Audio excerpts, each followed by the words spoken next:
முக்கியமாக சிலர்லாம் இருக்கிறாங்க. I don't want to mention the name. அவங்களாம் ரொம்ப பெரிய மியூசிக் டைரக்டர்ஸ். அதெல்லாம் நீ டிசைட் பண்ணக்கூடாப்பா, யார் லைவ் பண்ணணும், யார் மியூசிஷியன்ஸ்க்கு ஃபண்ட் ரைஸ் பண்ணணும்னு நாங்கள் டிசைட் பண்ணணும். நீ பெரிய ஆள் கிடையாது, நீ எனக்கு சொல்லாத அப்படின்லாம் சொல்லுவாங்க. Indian Princess exclusive store for women. Fashion starts from 399 only. Visit your nearest store today. முந்திரி திராட்சை முழுசா இருக்கு. ஆச்சி பாயாசம் மிக்ஸ், ஒன்று வாங்கினால் ஒன்று இலவசம். நிலையான தன்மையுடன் 75 ஆண்டுகளுக்கு மேலாக மக்கள் சேவையில் உங்கள் ஸ்ரீவிசாலம் சிட்ஃபண்ட் லிமிடெட். குட்டி புலிக்குட்ட துப்பாக்கி படத்துல சாங் வந்தது. பஞ்சாபி போர்ஷன்ஸ்ல நான் பாடினது ரூதே அந்தர் ஜாவனலை சஃபல் ஜரூரியை, அதெல்லாம் என்னோட போர்ஷன் தான். சபல் ஜரூரியே 26 இயர்ஸ்க்கு அப்புறம் இப்படி ஒரு ரெகக்னைஸ் கிடைக்கிறது அப்படிங்கிறது இவ்வளவு லேட்டா கிடைக்குதே அப்படின்னு நினைக்காது யோசிச்சிங்களா? நான் சினிமாவில் பாடலாம் அப்படின்னு முயற்சி பண்ணும்போது உன் வாய்ஸ்லாம் நல்லா இல்லை, எனக்கு ரொம்ப ஹர்ட் ஆயிருந்துச்சு. நமக்கான ஸ்டாப் வரும்போது கரெக்டாக நம்ம இறங்குவோம், அது வரைக்கும் ட்ராவல் பண்ண அப்படின்னு தோணுச்சு.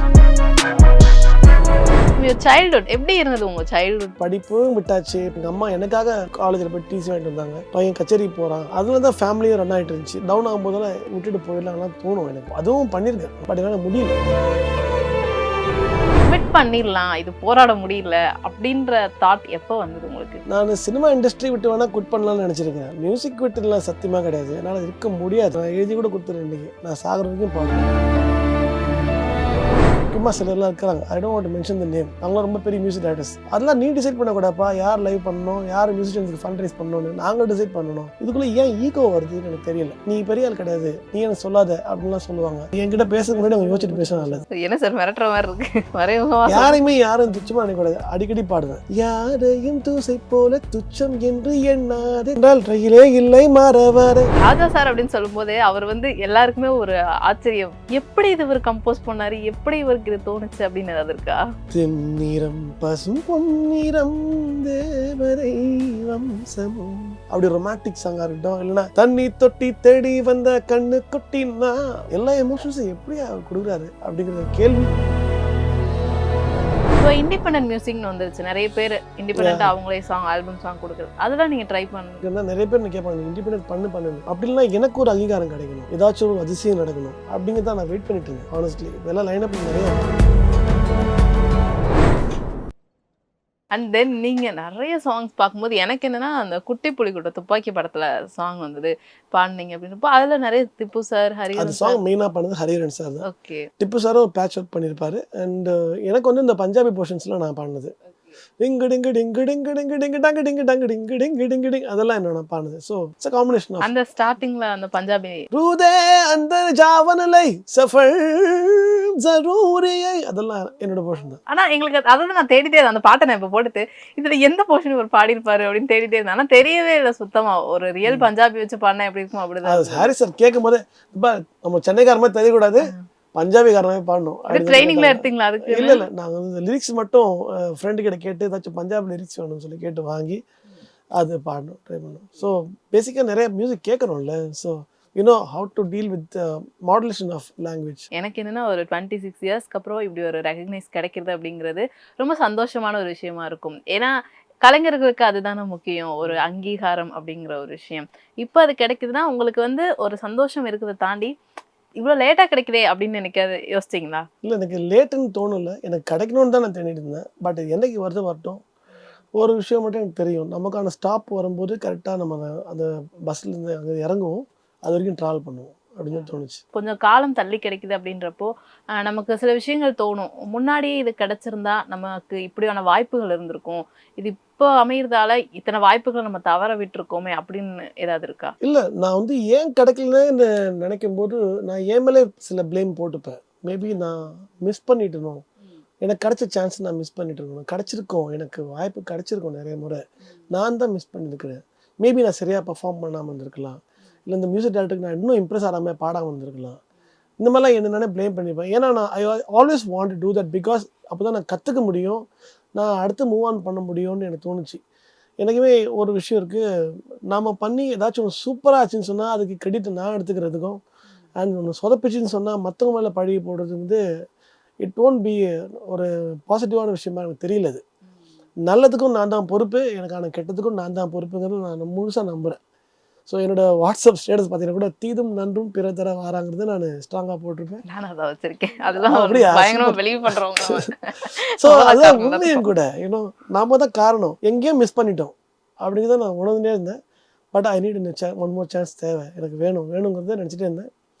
யூனிவர்ஸ் கிட்ட மேனிபுலேட் பண்ணேன், மேனிஃபெஸ்ட் பண்ணேன், அண்ட் இட்ஸ் ஹேப்பனிங். தென் இதை தாண்டி வந்துட்டு அவங்களுடைய உண்மையான பேர் வந்து நாங்க வேற என்ன கேள்விப்பட்டோம், நீதிமோகன். நீதிமோகன் என்னோட ஸ்கூல் நேம் ஃபுல்லாக நீதிமோகன் தான். வை சத்தியன் அப்படின்னு நீங்க மாத்திக்கிட்டதுக்காக?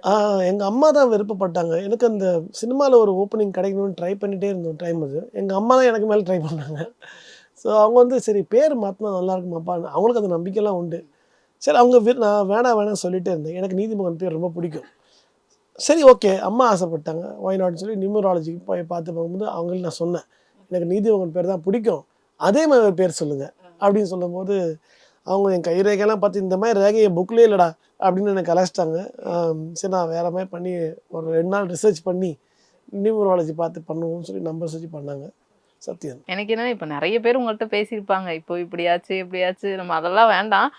சைல்ட்ஹுட் எப்படி இருந்தது உங்க சைல்ட்ஹுட்? வந்து நீங்க இந்த சினிமா தான் எனக்கு வரணும், இசையில தான் நான் இருக்கணும் அப்படின்றத எப்போ நீங்க பிலீவ் பண்ணி வர ஆரம்பிச்சீங்க, முடிவெடுத்தீங்க? இசையில் தான் இருக்கணும்னு நான் முடிவு பண்ணலை. பட் ஆட்டோமேட்டிக்காகவே வந்து எனக்கு அதை நான் ஏன் தேடி போகணுன்னு எனக்கு தெரியல. நான் அதில் ஏன் இருந்துகிட்டே இருந்தேன்னு எனக்கு தெரியல. படிப்பும் விட்டாச்சு, பாதியிலே விட்டுட்டு எங்கள் அம்மா எனக்காக நான் இல்லாத போது போயிட்டு காலேஜில் போய் டிசி வாங்கிட்டு வந்தாங்க. பையன் கச்சேரிக்கு போகிறான், அதில் தான் ஃபேமிலியும் ரன் ஆகிட்டு இருந்துச்சு. That is different. ஏதோ ஒரு சக்தி வந்து என்னை இதுலேயே வச்சுட்டு இருந்துச்சு. நானும் எவ்வளோ ட்ரை பண்ணேன், வெளிநாட்டில் போய் வேலை செய்யலாம், அதில் ஃபேமிலி இப்போ ஆஃப்டர் மேரேஜ் இந்த கோவிட்க்கு அப்புறமா கூட நாங்கள் மைக்ரேட் ஆகி போயிடலாம் ட்ரை பண்ணேன். But nothing is happening. எனக்கு க்ளீனாக சொல்லிட்டாங்க, நீ என்ன பண்ணாலும் நீ வந்து செட்டில் ஆக முடியாது, எங்கேயும் போயிட்டு ஃபாரினில் போயிட்டு நீ இங்கே தான் இருந்தாகணும் அப்படின்னு சொன்னாங்க. என் ஒய்ஃப்க்கும் அதை ரொம்ப ஒரு ஸ்ட்ராங்கான ஒரு பிலீஃப், நீ இங்கே தான் இருக்கணும், நம்ம எங்கேயும் போகக்கூடாது, நீங்கள் ஜெயிக்கணும்னு. நான் தான் சம்டைம்ஸ் டவுன் ஆகும்போதெல்லாம் வேறு விட்டுட்டு போயிடலாம்லாம் தோணும் எனக்கு. பட் அகெயின் நான் அதுவும் பண்ணியிருக்கேன், ஒரு 4 மாதம் வெளியூருக்கும் போயிருக்கேன். பட் என்னால் முடியல, இது பாடாமல் என்னால் இருக்க முடியல, பர்ஃபார்ம் பண்ணாமல் இருக்க முடியல. அப்புறம் வந்து அப்போ தான் நான் ரியலைஸ் பண்ண ஆரம்பித்தேன், ஓகே நம்ம இந்த பீஸு ஓகே நம்மளால் எல்லாம் பண்ண முடியுங்கிறது வேறு விஷயம். என்னை விட்டால் நான் எல்லா வேலையும் கற்றுப்பேன், எல்லாத்தையும் செய்வேன், சிறப்பாக செய்வேன். பட் எதுக்காக நான் படைக்கப்பட்டேங்கிறதுக்கான ஆன்சரே எனக்கு அப்போ தான் தெரிய ஆரம்பிச்சது. I need to go back to India, பண்ணணும், பாடணும். வந்ததுலேருந்து பாடிட்டே பிஸியாக சுற்றிட்டே இருக்கிறேன். I making myself busy, அதான் உண்மை. தானாலாம் எதுவும் நடந்துடாதுங்கிறது தெளிவாக புரிஞ்சுக்கிச்சு. அண்டு இங்கே அதிசயம் நடக்கிறதுக்காக காத்துட்ருக்க முடியாது, தினமும் பாடணுங்கிறது என்னோட ஃபோக்கஸில் நான் ஃபோக்கஸாக இருந்தேன். ஃபேமிலி சினிமா பேக் இசை குடும்பம் அந்த மாதிரிலாம் எதுவுமே இல்லை, நீங்கள் மட்டும்தான் அது கிடையாது. அந்த மாதிரி எங்கள் அம்மா வந்து தன்னை மறந்து ஜாலியாக கோயிலில் பாடுவாங்க, கவலைகளையும் சந்தோஷத்தையும் ஷேர் பண்ணிப்பாங்க சாமிக்கிட்ட பாட்டு பாடிட்டு. திடீர்னு ஜாலி முத்துமா நீ புல்லாக்குத்தான்னு ஜாலியாக பாடுவாங்க. திடீர்னு நீ எல்லால் தெய்வம் இல்லைன்னு என்னை தட்டி தூங்க வச்சுட்டு பாடுவாங்க. எனக்கு அப்படி தான் மியூசிக் பழக்கம், அம்மாட்ட இருந்து வந்தது இல்லையா? ஸோ உங்கள் வாய்ஸ், அந்த மேக்னெட்டிக் வாய்ஸ், அதை பற்றி சொல்லிதான் ஆகணும்னா அந்த கமெண்ட்ஸ்லையுமே நிறைய நாங்கள் பார்க்கும்போது இப்போ வாய்ஸ் என்ன வாய்ஸில் இருக்குது அப்படின்ற மாதிரி இருந்தது. நீங்கள் சொல்லியிருக்காங்களா நீங்கள் பாட ஆரம்பித்த புதுசில் வந்துட்டு வாய்ஸ் சூப்பராக இருக்குது அப்படின்றதோ, இல்லை ஒரு நெகட்டிவான கிரிட்டிசைஸ் பண்ணுறதோ அந்த மாதிரிலாம் இருந்திருக்கா? நெகட்டிவ் கிரிட்டிசிசம் எனக்கு அப்பப்போ வரும். ஓகே. ஆனால் அதுதான் நான் வந்து ஒரு படிக்கலாக வச்சுப்பேன். ஓகே, ஏன்னா நான் நம்புகிற நேரங்களில் எனக்கு அது வரும். நான் வந்து ஐ கேன் டூ சம்திங், நான் சினிமாவில் பாடலாம் அப்படின்னு முயற்சி பண்ணும்போது உன் வாய்ஸ்லாம் நல்லா இல்லை, பவுன்னு இருக்குது, நான் ரெக்கார்ட் பண்ணி கேட்டேன்னு சொன்னேன். நான் நம்பின சில மக்கள் வந்து சொன்னாங்க. அப்போ எனக்கு ரொம்ப ஹர்ட் ஆயிருந்துச்சு. ஸோ அப்படியா, சரி அப்போ நான் சீரியஸாக ட்ரை பண்ணுறேன் அப்படின்னு தோணுச்சு எனக்கு. அது வரைக்கும் எனக்கு நம்பிக்கை இருக்காது, நான் பாடலாமா வேணாமா, சினிமாவில் ட்ரை பண்ணலாமான்னு. அவங்க சொன்னதுக்கு அப்புறமா நான் இது லைட் மியூசிக்லேயே நடந்துச்சு. நான் சொந்தமாக கச்சேரி ஒன்று நடத்தினேன் அந்த டைம்லேயே, 18 வயசுலேயே இருக்கும்போது. 17 வயசுலேயே சொந்தமாக கச்சேரி வச்சு பண்ணேன். அப்போ அதுக்கு முன்னாடி பாடுந்த டீம் லீடர் வந்து என்கிட்ட வந்து, ஒன்றுலாம் எங்களோட்ட யார் கச்சேரி கூப்பிடுவாங்க, நீ எதுக்கு தைரியமாக கச்சேரியில் ஆரம்பிச்ச அப்படின்னு கேட்டாங்க. அப்போ தான் அது நின்று ட்ரிகர் பண்ணுச்சு. ஓ அப்படியா, அப்படி ஒரு நினைப்பு உங்களுக்கு இருக்குதா, அப்போ நான் நிறையா கச்சேரி பண்ணுவேன் அப்படின்னு சொல்லி நான் பண்ண ஆரம்பித்தேன். அதே போல் லைட் மியூசிக் பாடும்போது உன் வாய்ஸ் போயிடுச்சு, நல்லா இல்லை, உனக்கு சினிமாவில் ட்ரை பண்ணாத, வேலைக்கு ஆகாது அப்படின்னு சொன்னாங்க. அதுக்கப்புறம் தான் நான் விகரஸாக ட்ரை பண்ண ஆரம்பித்தேன். ஸோ ஒரு டைம்லும் எனக்கு வர அந்த ஆரோஸை வந்து நான் கீழே அழகாக ஃப்ளாட் பண்ணி வச்சுட்டு அது மேலே ஏறி நிற்பேன். எனக்கு அது ரொம்ப பிடிக்கும், ஜாலியாக இருக்கும். ஏன்னா அது இல்லைன்னு நான் ப்ரூவ் பண்ணணும், எனக்கு நான் ப்ரூவ் பண்ணி, எனக்கு நான் நம்பணும். நீங்கள் நம்புறது எனக்கு முக்கியமே கிடையாது, நான் நம்பணுங்கிறதுல ரொம்ப கவனமாக இருந்தேன். ஒரு டைம்லையும் அது நான் பர்பஸாக பண்ண இல்லைன்னு தெரியல, அது என் நேச்சராக இருந்தது.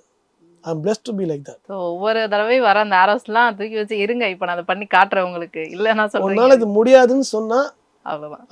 அப்போனா நான் இப்போலாம் ரொம்ப தெளிவாயிட்டேன். வேலைக்காவது சத்தியம் உன்னால் முடியாதுன்னு சொன்னாங்கன்னா ஓகே அப்போ நடக்க போகுதுடா அப்படின்னு அப்படின்னு அவ்வளோதான். ஏன்னா அந்த மாதிரி தான் என்னோட கேரக்டர் டிசைன் இருக்குது. நீ வேலைக்கு ஆக மாட்ட, இதெல்லாம் உனக்கு கிடைக்காது அப்படின்லாம் சில விஷயம் சொல்லுவாங்க. இன்ஃபேக்ட் இந்த கோவிட் லாக்டவுனுக்கு அப்போது கோவிட் ஃபண்ட் ரைசிங் பண்ணும்போதே என்னை டிஸ்கரேஜ் பண்ணவங்க நிறைய பேர், முக்கியமாக சிலர்லாம் இருக்கிறாங்க. I don't want to mention the name. அவங்களாம் ரொம்ப பெரிய மியூசிக் டைரக்டர்ஸ். அவங்க வந்து அதெல்லாம் நீ டிசைட் பண்ணக்கூடாப்பா, யார் லைவ் பண்ணணும், யார் மியூசிஷியன்ஸுக்கு ஃபண்ட் ரைஸ் பண்ணணும்னு நாங்கள் டிசைட் பண்ணணும். ஒரு நாள் முடிஞ்சு அவ்வளோ காசு தான் அவங்ககிட்ட, ஒரு 10 லட்ச ரூபா பணம் கொடு அப்படின்னா நான் ஏழுதனப்பட்டவங்க இருந்தாங்க. எனக்கு ரொம்ப ஹர்ட் ஆயிடுச்சு. நான் அப்போ தான் ஃபண்ட் ரைசிங் பண்ணலாம், நம்ம மியூசிஷியன்ஸ் கஷ்டப்பட போகிறாங்கன்னு தோணுச்சு. அப்படின்னு இனிஷியேட்டிவ் எடுக்கும்போது அவங்க என்னை டிஸ்கரேஜ் பண்ணாங்க, சினி மியூசிஷியன்ஸ் யூனியனுக்காக பண்ணும்போது. அப்போ யோசிச்சேன், okay why not light music musicians, அவங்க தானே இன்னும் கஷ்டப்பட அனுபவிக்க போகிறது, தினமும் கச்சேரி பண்ண தான் அவங்களுக்கு காசு. ஸோ அவங்களுக்கு ஃபண்ட் ரைஸ் பண்ணும். நான் எவ்வளோ ஃபண்ட் ரைஸ் பண்ணுறது முக்கியம் இல்லை, நான் இனிஷியேட்டிவ் எடுக்கிறேன். ஆனால் நீங்கள் அதை என்கரேஜ் பண்ணலை, நீங்கள் டிஸ்கரேஜ் பண்ணீங்க. ஸோ நான் டைவெர்ட் பண்ணேன். நான் பண்ணுறதை உன்னால் தடுக்க முடியாது, மேபி உனக்கு பண்ணுறதோட நீ தடுத்துக்கலாம். நான் டைவெர்ட் பண்ணி இந்த பக்கம் போய் இவங்களை பண்ணலான்னு ஆரம்பித்தேன். ஸோ அது ஒர்க் அவுட் ஆச்சு. அது ஃபண்ட் ரைசிங் சீரியஸாக போயிட்டு இருந்துச்சு. அண்டு இந்த காலம் என்னை சூஸ் பண்ணிச்சுங்கிறது நான் ரொம்ப பிளெஸ்டாக ஃபீல் பண்ணுறேன். 42 லட்ச ரூபா வரைக்கும் ஆல்மோஸ்ட் ஃபண்ட் ரைசிங் நம்ம பண்ணோம். அதான் அதுக்கு காரணம், அன்றைக்கி உன்னால் முடியாது, நீலாம் பண்ணக்கூடாது, நாங்கள் தான் சொல்லணும் யார் பண்ணணும்னு சொன்ன அந்த ஒரு வார்த்தை தான் என்னை அதிகமாக பண்ண வச்சது காரணம். ஸோ மேபி என்கிட்ட பேசுறதுக்கு முன்னாடி அவங்க யோசிச்சுட்டு பேச நல்லது.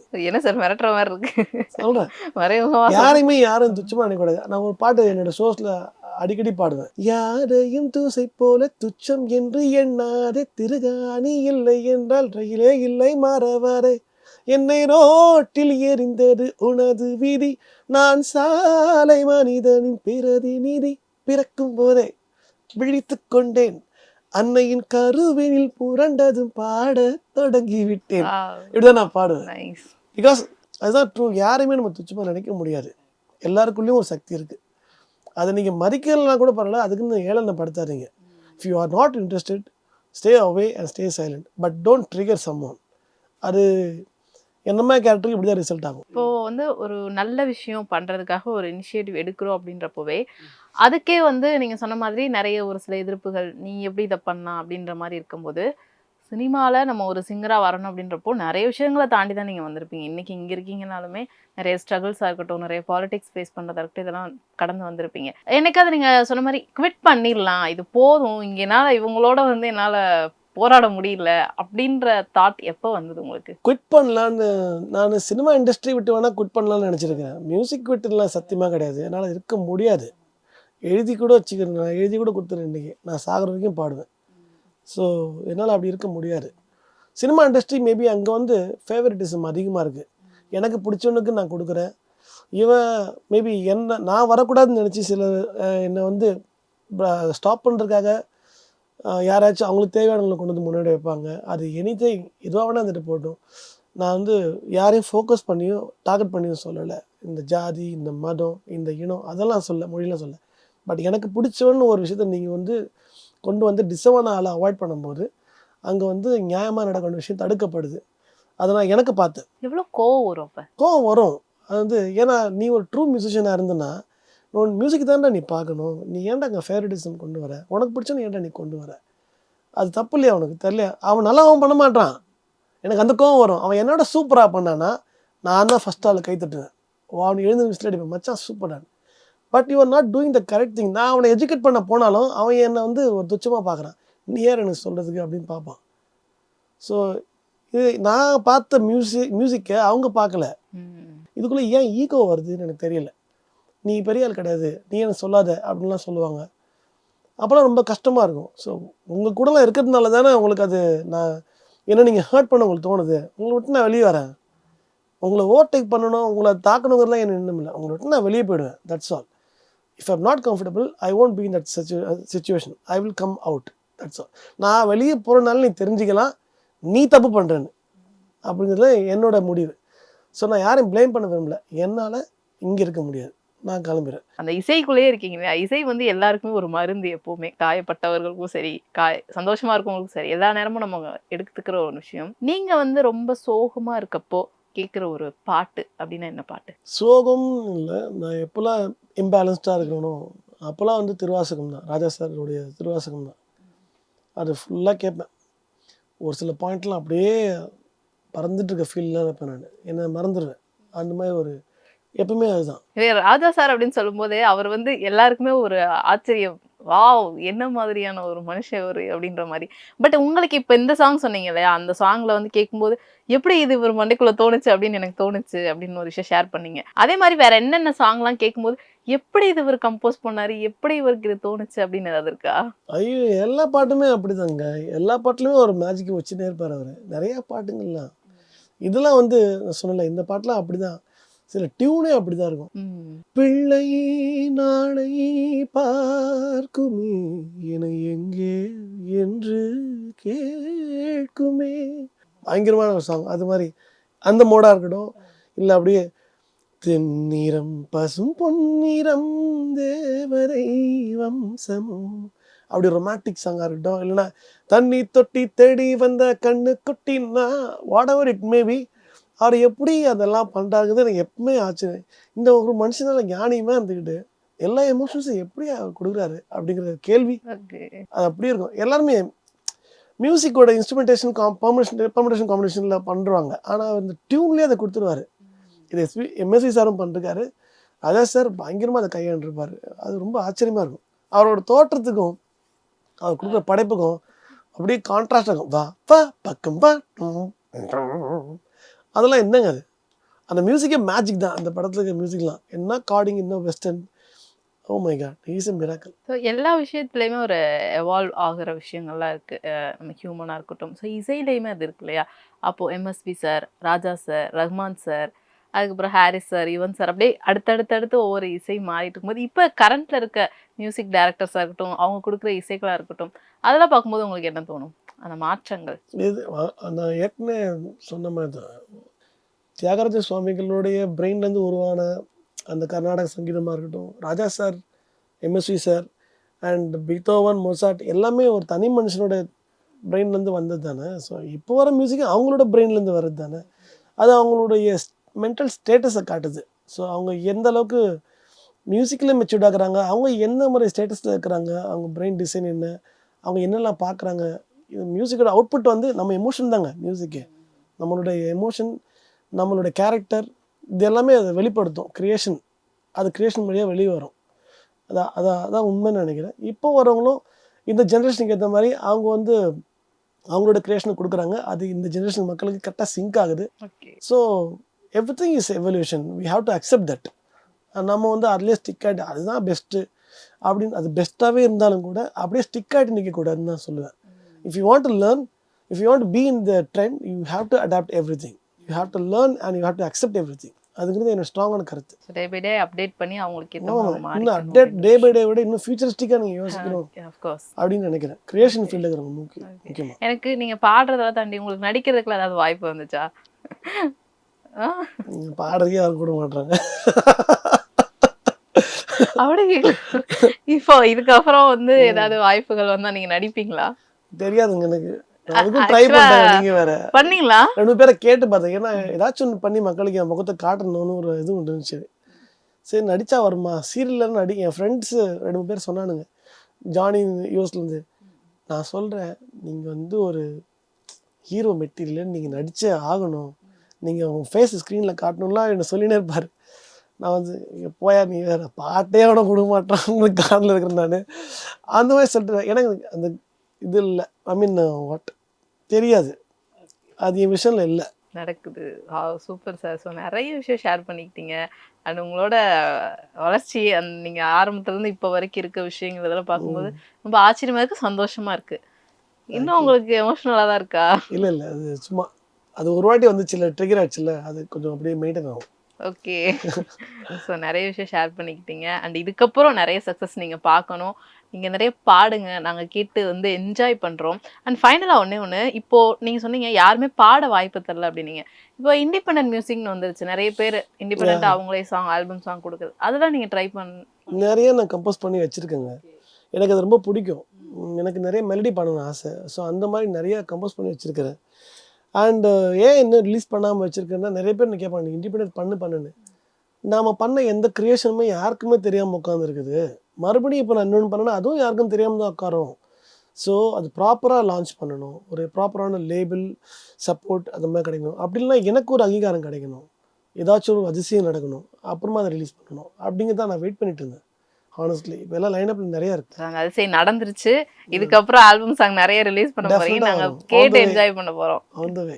கண்டிப்பாக sir. And thank you so much. நிறைய சக்ஸஸ் நீங்கள் பார்க்கணும். நானும் ப்ரே பண்ணிக்கிறேன். Thank you so much. Thank you. And என்னோட மக்களுக்கு லவ் யூ. நீங்கள் தான் டிசைட் பண்ணி என்னை கொண்டு வந்து இப்போது எனக்கு இந்த விஷயத்தை கொடுத்துருக்கீங்க. நான் சாகிற வரைக்கும் பாட்டு பாடி உங்களுக்கு இந்த நன்றி கடன் தீர்க்க போகிறேன். Thank you and love you.